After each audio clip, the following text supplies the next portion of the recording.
Hello, hello, hello. This is Gresh from the I Am CEO podcast. I have a very special guest on the show today. I have Robert Kesten. Robert, excited to have you on the show. Thank you very much. Yes, super excited to have you on to talk about all the awesome things that you're doing. But of course, before we jump into the great conversation, I want to read a little bit more about Robert so you can hear about some of those awesome things. And Robert is executive director of Stonewall National Museum, Archives, and Library in Fort Lauderdale, Florida. It is possibly the only national LGBTQ plus headquartered in Florida. Prior to this, Robert traveled globally working to integrate the Universal Declaration of Human Rights into daily life.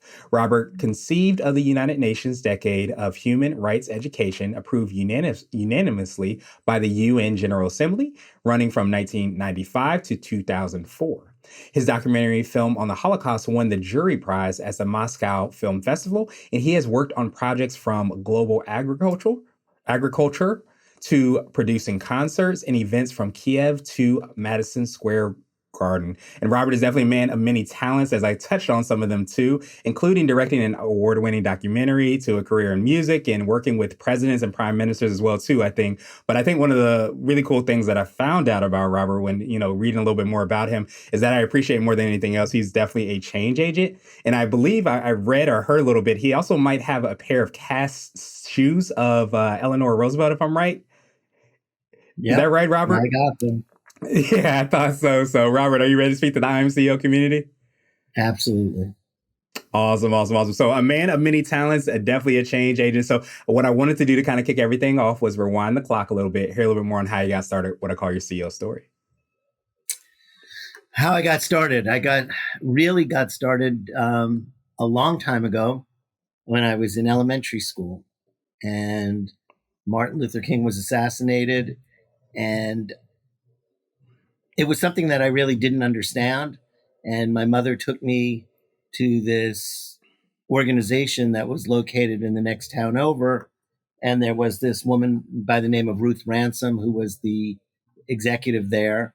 And she said to me, an elementary school student, you could help us a lot if you could raise a little bit of money and send some kids to summer camp so they get out of this place that they live in where they sort of feel that there's no hope.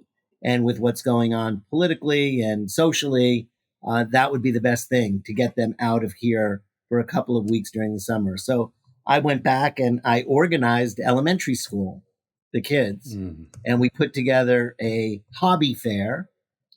And I went from store to store to collect things that we could auction.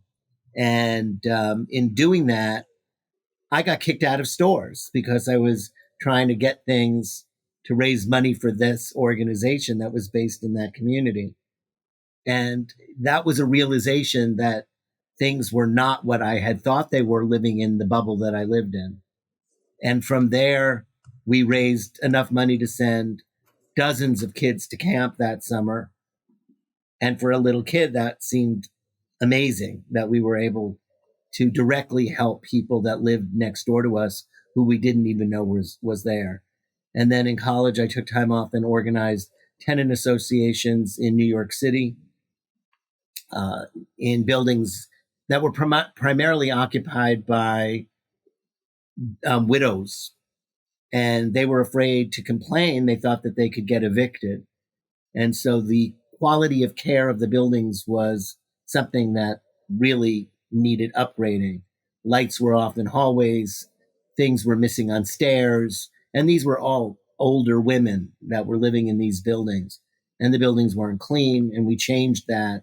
And every month there would be a meeting, and they would cook and they would get dressed up, and it really gave them a purpose. And then we produced a one night only vaudeville show at a major institution in New York, and raised money for that project so that we could do more things for all these people in these buildings. And from there, it just continued. I set up a program for the Chancellor of Schools of the City of New York, the nation's largest school district with over 1 million public school students. And we decided to work with the one group of kids where there was no extra programming, and that was the most at-risk student population. So most of the girls were mothers, and almost all the boys had been in jail. And that was my population.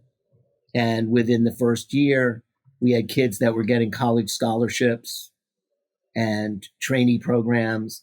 And the chancellor himself at the time said, please do not expect any positive results because these kids have failed in every single opportunity that was afforded them. And yet there they were. One kid got a full scholarship to the Culinary Institute of America to become a chef. That wasn't supposed to happen. So it really taught me all the way through this process that you can never count anybody out, and you never know what will inspire people to succeed other than showing them that you care about them and that you believe in them.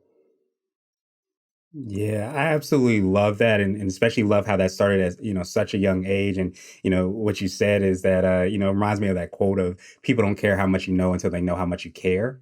And I think you kind of alluded to the fact that sometimes what caring can mean can be different for different people, but by showing up and showing that it can make somebody's day, or even as you talked about, you end up making somebody's life by some of the things that you do. So I appreciate you for of course sharing that, but I appreciate you even more for doing that and creating that positive change in the world. Thank you. Yeah, absolutely, absolutely. So I wanted to drill down a little bit more, hear a little bit more on the organization, you're championing and leading now. Could you take us through a little bit more on how you're making that impact and creating that change there? Sure. Stonewall is the largest LGBTQ library in the world. It's also one of the few archives that collects nationally and not just locally. Many, many archives exist across all fields, but they usually collect local. And we have a national collection, which gives a completely different contextual feel than something that just collects in the Bay Area or just collects in Chicago or something like that. Not that those archives aren't important, they certainly are. But this perspective is different, and the perspective I think is extraordinarily important. Uh, and then we have a small museum where we display the items that are in the archives and in the library and tell people stories. And our mission here is really to make sure that everybody's story is told. We sort of look at history as a fabric, and in that fabric, the denser the threads, the more accurate the history. And when you start removing threads, you're really distorting and changing and altering the facts of history. So if we get everybody's story told, then we actually understand what happened and why it happened and have a contextual relationship between the truth and history. Every time we remove a thread, we alter that and distort what history is. And our objective is to tell everybody's story and get the best possible history out there so that people can make intelligent decisions based on accurate information. So we collect, protect, and share the LGBTQ history and culture to the best of our ability. We have a program called SNEP, SNEP, Stonewall National Educational Program Project. And the objective there is to see how everything else that we do and everything that we collect becomes part of a historic educational record. So helping create curriculum, helping create projects and programs that can go out not only to K through 12, but also in the university system and post, so that anybody who wants to understand how other people live, how other people function, what their contributions to society are, can find that by working with us. Nice. I absolutely love that. And I love how powerful the thing, the kind of like the analogy or maybe metaphor of the threads as well, too. Because I think so many times if the threads aren't there, or even on a worst case, which happens a lot, the threads are kind of ignored, they're displaced, they're, kind of shushed or quieted as well too. it really kind of dampens the overall understanding of history.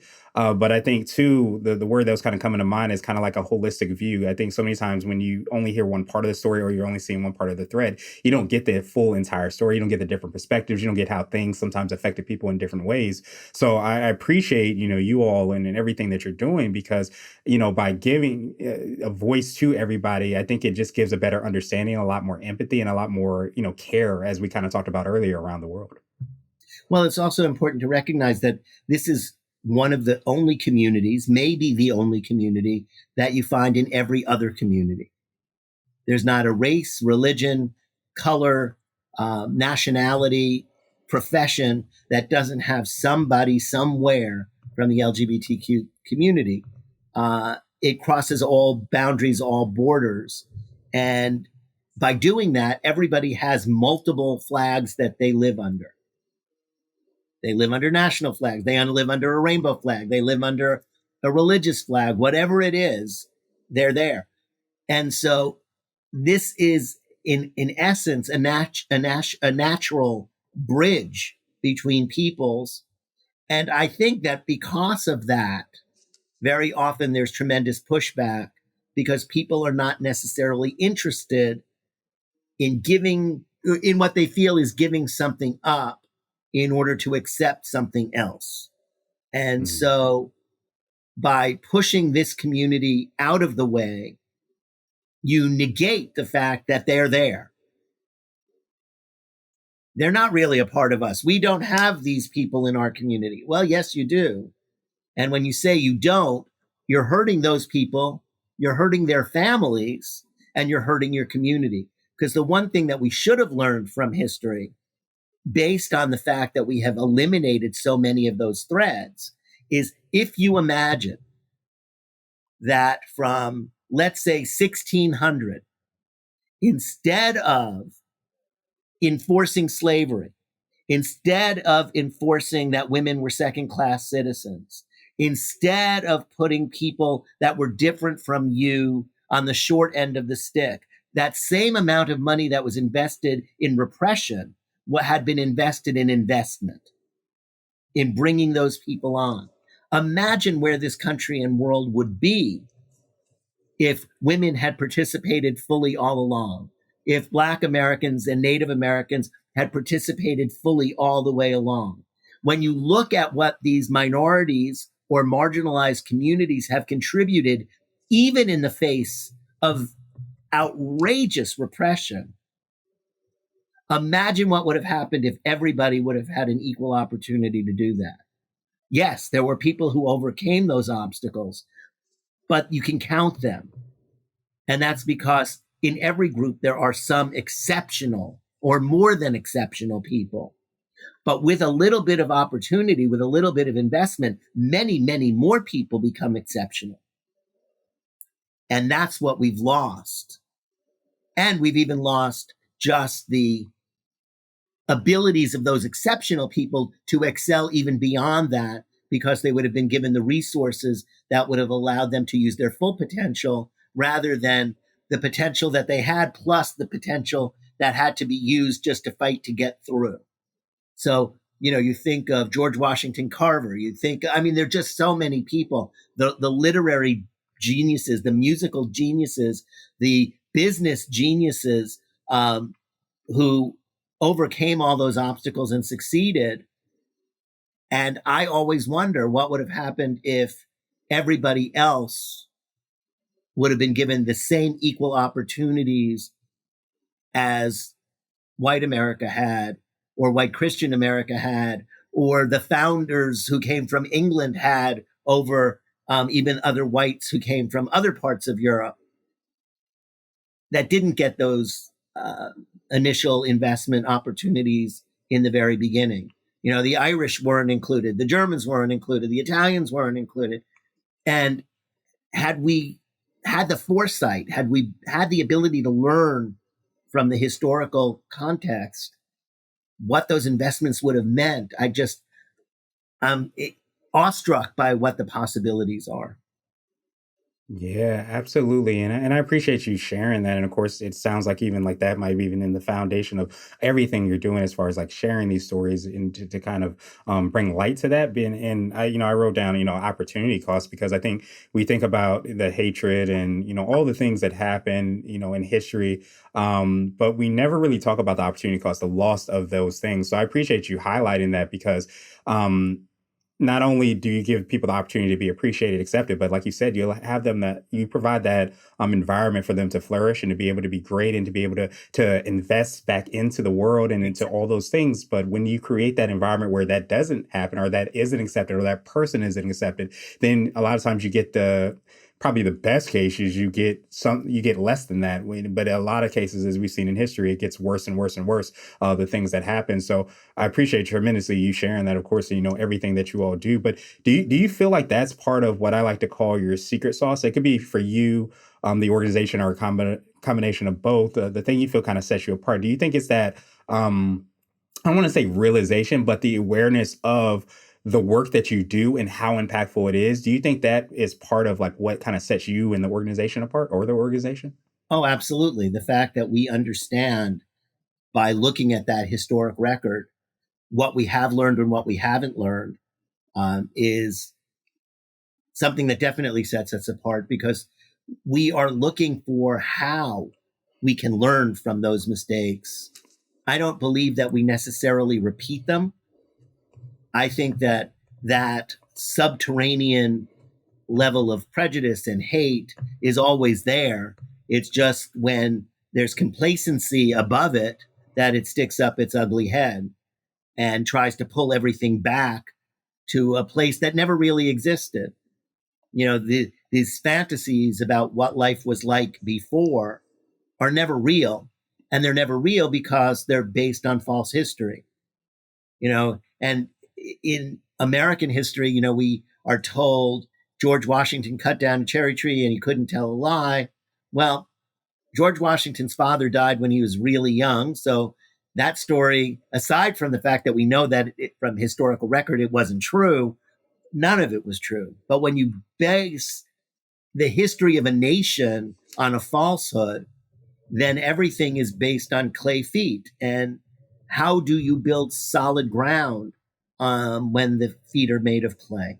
So when we skip over things, when we ignore things, then of course the same things are going to happen over and over and over again, simply because we've never resolved them. We've never looked at the root causes as to why those things happened the first time around. So in Florida, for example, back in the 70s, there was Anita Bryant.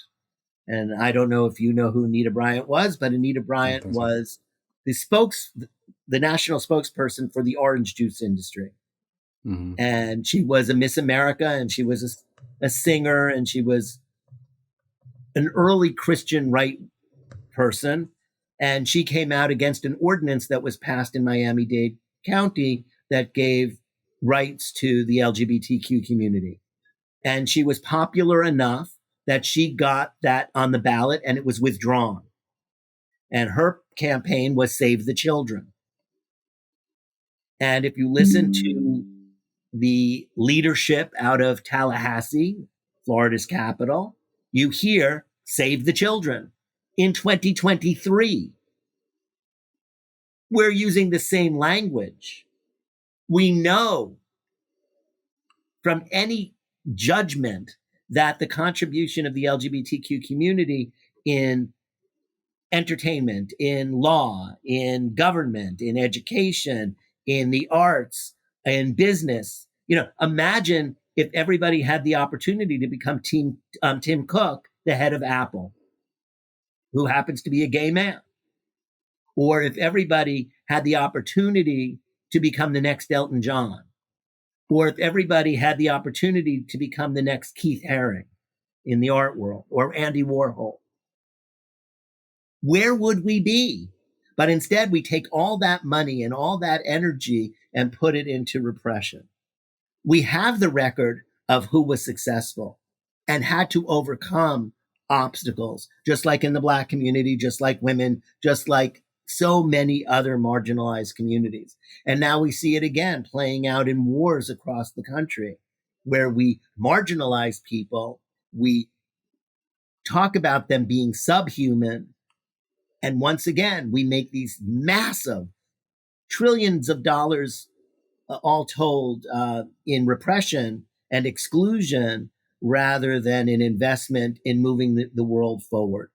How much money is Uganda putting into its policy to kill and imprison their LGBTQ community? Imagine if that was invested in something positive. And instead, that negative energy has spread into Kenya and is spread into Somalia and is spreading elsewhere in Africa and Asia and probably elsewhere in the world. And we know that it's largely funded by Christian right organizations from the United States. We're talking millions of dollars, maybe billions of dollars over the course of years that could be spent in a positive way and really get us to where we need to be to protect our environment, to deal with population issues, to deal with the crises of healthcare. But instead, we use that money to repress and punish people for reasons that are beyond their ability to change. The color of their skin, who they love, what religion they are, and et cetera, and so forth. Yeah, well, and that's why I appreciate, so much of, everything that you do, because it brings light and gives people opportunity, of course, to be able to flourish and understand the error of the ways. But I really love that, you talked about the museum as being a way to learn from those mistakes. And I think so many times when you think of museum, you can think of, seeing nice, artifacts and things from history. But I think that we often forget to kind of bridge that gap and say, okay, this is history. These are the things that we can learn, but how can we make the world now a better place? So that's why I appreciate everything that you all are doing. So I wanted to switch gears a little bit. And I want to ask you for what I call a CEO hack. So this could be like an app, a book, or a habit that you have, but what's something that makes you more effective and efficient? What does? I wish I knew, because I never feel as efficient or effective as I feel that I should be. I think that the most important thing is leaving the door open and letting anybody come in and trying my hardest to make people feel that they can say whatever they want about ways to make things better, whether it's their specific job or the organization as a whole. I think that transparency and openness, as difficult as it sometimes is, and as challenging as it sometimes can be, is really the way to, one, keep your own humanity and humility, but also to give other people ownership. And when people feel that they're invested in, when they feel that they are respected, that they have dignity, they're more likely to make sure that that organization succeeds. And they're willing to go that next step beyond what is just required of them to becoming a believer. And that makes a huge difference. And I think that that's what I try to do in order to be more efficient and more effective. Yeah, I think that's absolutely huge. And I think that speaks so much, to your leadership, because even as we've been talking about, there's so much talent in so many different ways that people have from different groups and, different histories, backgrounds, so on and so forth. But if you don't leave that door open, then you don't get to have those conversations. You don't get to hear that. You get to see that excellence, the perspectives, the skills, the abilities, all those things. So I love the practicality of that and how that aligns with everything that you do, because I think if we don't leave that door open, if we don't have a listening ear and do all those things, then it only is going to, I think, negatively affect us, in the future, whether we're talking about organizations or just the world as a whole. So I truly appreciate that hack. So I wanted to ask you now for what I call a CEO nugget. So this is a little bit more word of wisdom or piece of advice. I usually say it might be something you would tell your younger business self if you were to hop into a time machine. Oh, if I was talking to my younger self, I would say focus. Even though I've gotten to do a lot of very interesting things and be in a lot of interesting places at interesting times, I worked on Ukraine's independence from the USSR. I worked in Egypt and Tunisia during the Arab Spring. I was on the West Bank and in Israel during the Intifadas and the Gulf War. I worked on the redrafting of the Ghanaian constitution. I've gotten to do a lot of amazing things. I produced concerts at Madison Square Garden and I mean, it's just a lot of different things. But I think that if you focus a little bit more than that, you are able to maintain a certain level of connections with people, and that can carry you forward in ways that spreading yourself too thin over too many divergent topics and issues and activities, so that by the time you go back to what you did the last time, those people are already gone. And you never have the Rolodex, although we don't have Rolodexes anymore, that you need in order to move comfortably going forward. So there's a lot of lateral movement, but not always moving forward, moving up. And so I would remind myself to be a little stricter with myself and focus more on developing those contacts and developing the skills necessary to move forward and up rather than just side to side because something is a little bit more sparkly than the next thing.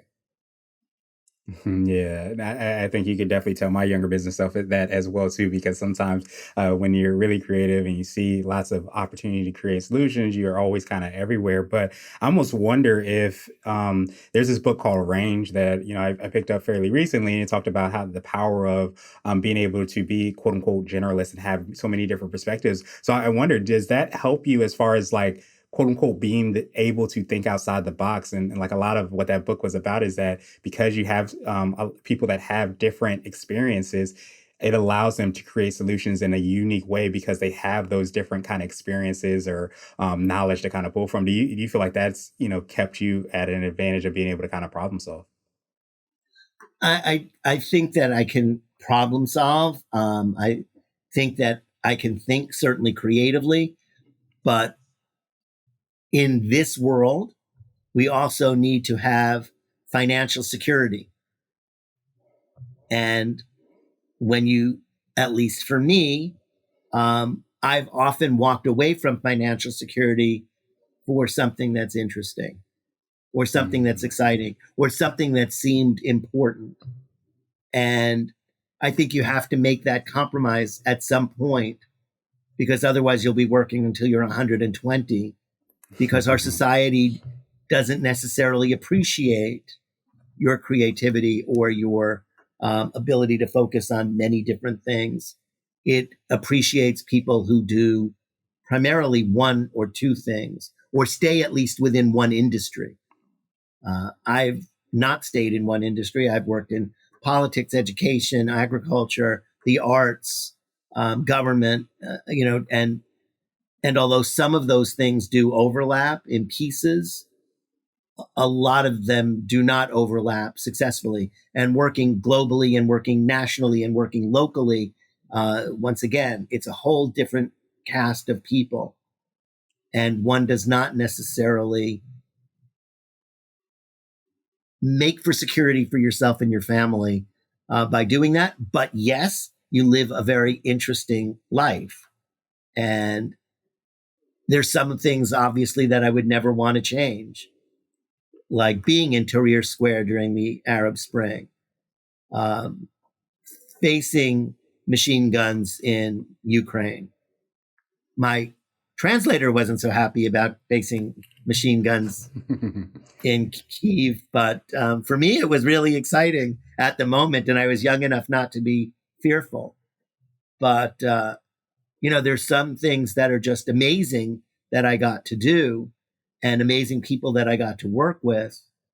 One day it's writing a script for Barbara Streisand, and the next day it's writing a script for the chairman of the House Foreign Affairs Committee, and then the next day it's writing something for the president of Ukraine. So, I mean, that's pretty amazing to get to do those things. Or sitting in your office and getting a call from Paul Newman or a call from Gregory Peck, and then the next day from the deputy prime minister of another country asking you to get on the next plane.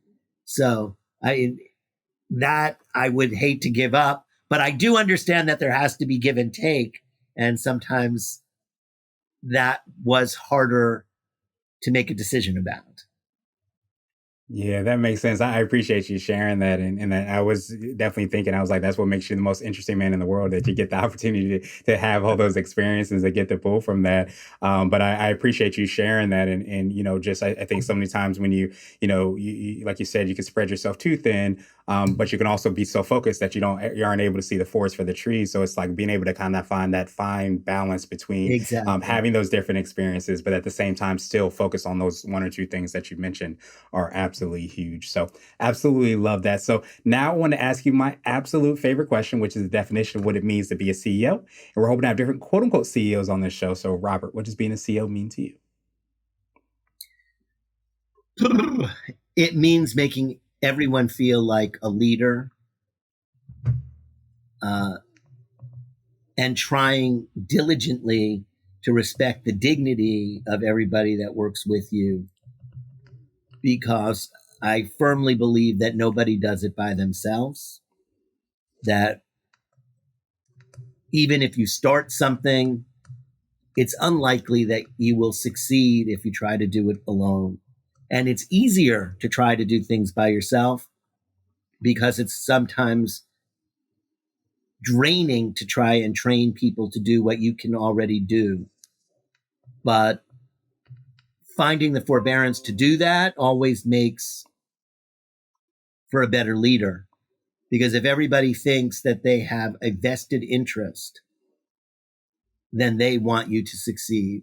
If they don't, and that works for a political campaign, it works for a business, it works for everything. The more people who are working with you feel that they have ownership, that they have responsibility, that they're trusted with, the more likely they're going to make you a success. Yeah, that's extremely powerful, and I think that I've always felt like the best leaders make more leaders, and it's like being able to have sometimes the ego to think that you can create something, but realizing that you don't have enough. You kind of maybe squash that ego a little bit to be able to empower others to be able to do really great things. And I think I always mess up the African proverb that talks about you want to go farther, you go together, or that's the entire idea, but I love that because as you create more leaders, you start to empower people. You'll be able to kind of tap into their gifts, their abilities, their skills, and all those things. And you end up making a bigger impact than you could by yourself. So absolutely love that But definition. there's nothing more dangerous than the person who says, only I can do it. Mm. And we have that example throughout history, especially in government, where certain people that either run for office or take over governments or what have you have said that only they could do it. And one, it's never true. And two, when they believe that, it's usually because they don't have the skills and they don't trust, and their ego is bigger than their ability. And it is the people who can trust other people to do a good job and allow them to take credit for the work that they do.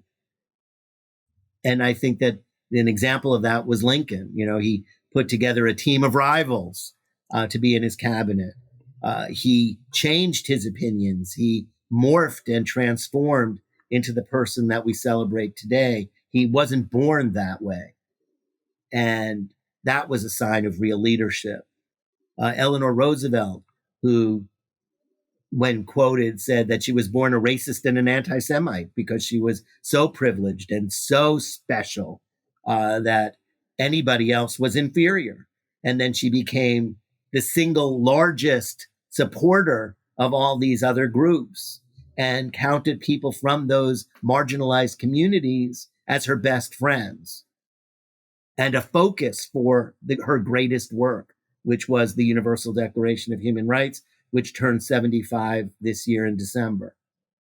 So, with role models like that, it's or you look at Bayard Rustin or Martin Luther King, who had to make other people feel important and take responsibility because it was impossible for one person to do all of that by themselves.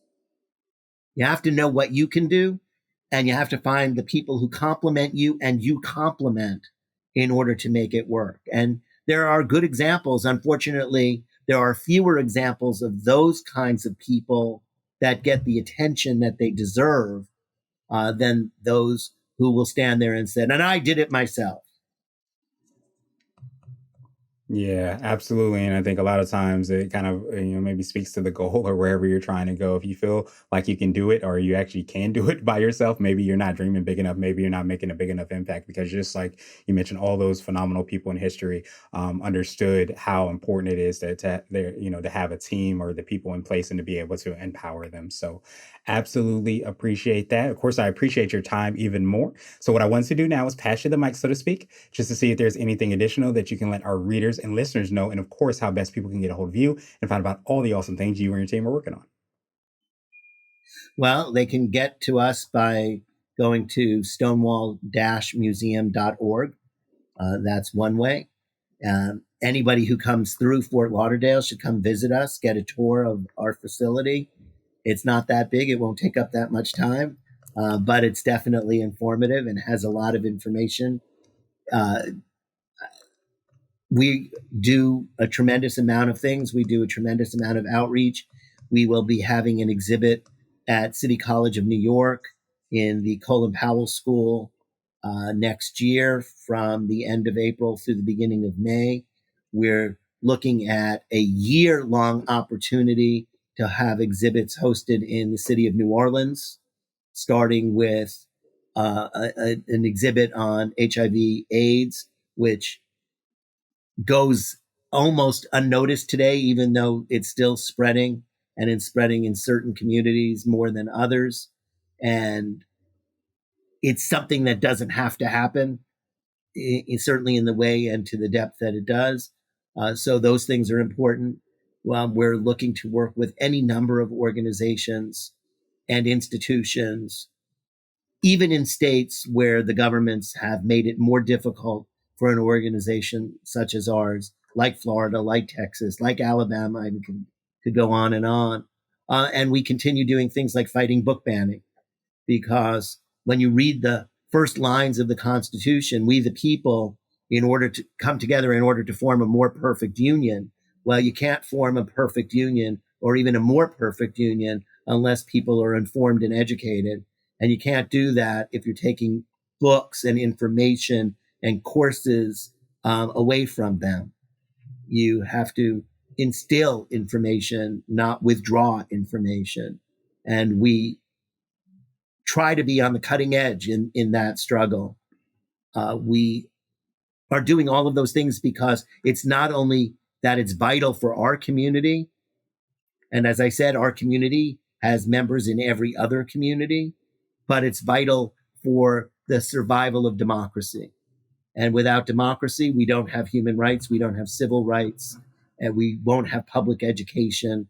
We won't have the things that have allowed this experiment to go from a pre-country that was rural and agricultural, living by being supported by slavery, to one where we had a Black president who is still probably one of the most popular presidents we've ever had, and to a place where we have a woman of color as vice president. I mean, that's a huge, huge change from where we were in 1776. And I hope that what we're doing for our community gets extrapolated into all the communities where our community is represented and moves us forward. So anyone who wants to come and have that conversation, you're more than welcome. We like to engage in conversation. We like to do programs that inform and educate and give all sides of the issues so that people can comfortably, with the information they need, make intelligent decisions for them and their families. Yeah, absolutely. Well, we definitely appreciate you for, keeping that door open, for those conversations and that change to happen. We will, of course, have the links and information in the show notes as well, too, so that everybody can find out more about the organization, all the awesome things that you all are working on. But I can't say it enough, the quote from Gandhi, be the change that you wish to see in the world. So I appreciate you for being that change, for reminding us of how important that is, not just for today, but how it was in history and how it will definitely be for future generations as well, too. So thank you so much for doing that as well. And I hope you have a phenomenal rest of the day. Thank you very much.